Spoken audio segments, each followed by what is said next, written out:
Yeah. Well, so there are a couple things here. So the basic gist there was that response. Hey, you're opening up things in the Old Testament to mockery. Notice that's the parallel of you shouldn't criticize jihad because then people can point out that there's violence in the Bible. Well, there are lots of differences between violence in Islam and violence in the Bible, right? Huge differences. Namely, you eventually get to the final marching orders, and the final marching orders of Christianity are different from the final marching orders of Islam. So the takeaway message is very different about violence, right? You can find violence in it. You can find violence in almost any history book. We're not talking about finding violence in the book. We're talking about certain specific things about the kinds of violence that aren't similar between the Bible and the Quran.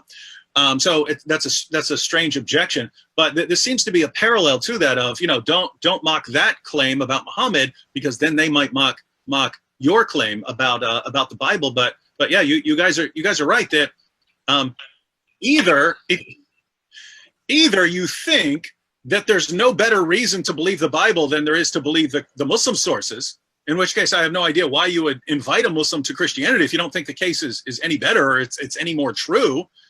So you either think that they're on the same level in terms of flaws, weaknesses, and so on, or you believe that the Bible is superior, in which case mock away. Go ahead, mock away. But suppose you read the Old Testament and you're confused about all of these passages. Well, do you have good reasons to still believe that it's the Word of God, even if you're confused, even if you couldn't find any justification for these passages? Yeah, you've got Jesus rising from the dead.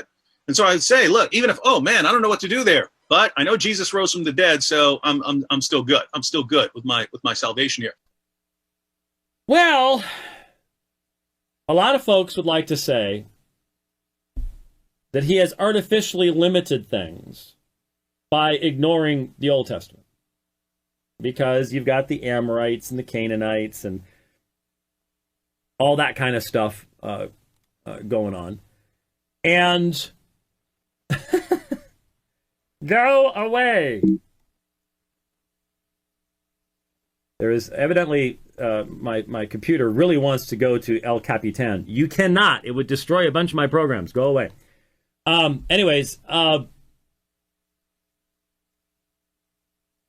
I realize that those texts in the Old Testament are troubling to people, but again, I've listened to enough sharp Muslim apologists who will point to a few texts in the New Testament, like the one where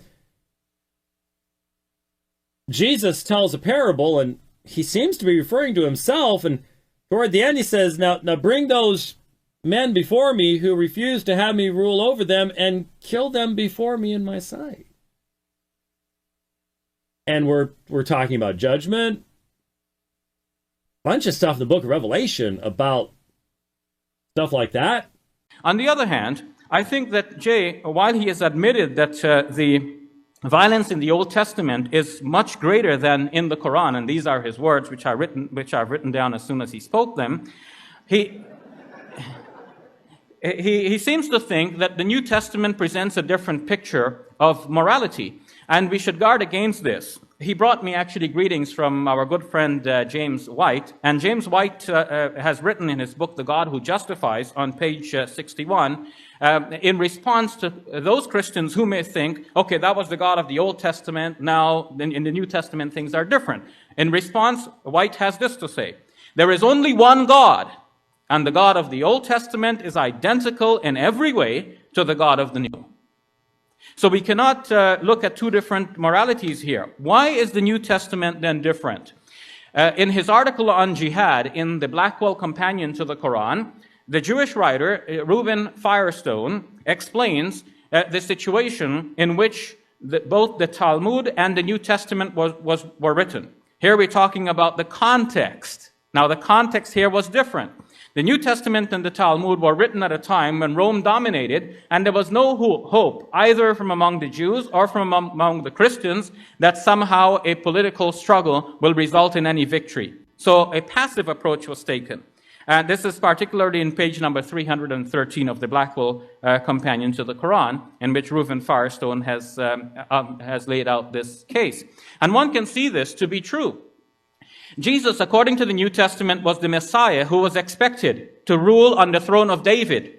So that the verse that was quoted about this says that God said to him, "Sit at my right hand till I make your enemies your footstool." The imagery was that Jesus would sit in a political rule on a throne that was left vacant by David, and that God would have it such that Jesus would be resting his feet on the slain bodies of his enemies. It was to be a political battle, a military confrontation. But when that could not work, the New Testament writers, writing in a milieu in which they dared not be represented as the terrorists of their day, they wrote things like Romans 13 and 1 Peter, in which it is entirely pacifist. You submit yourself to the ruling authority of the day, do not resist. And this is why Jesus is represented in the Gospel of John as saying, "My kingdom is not of this world."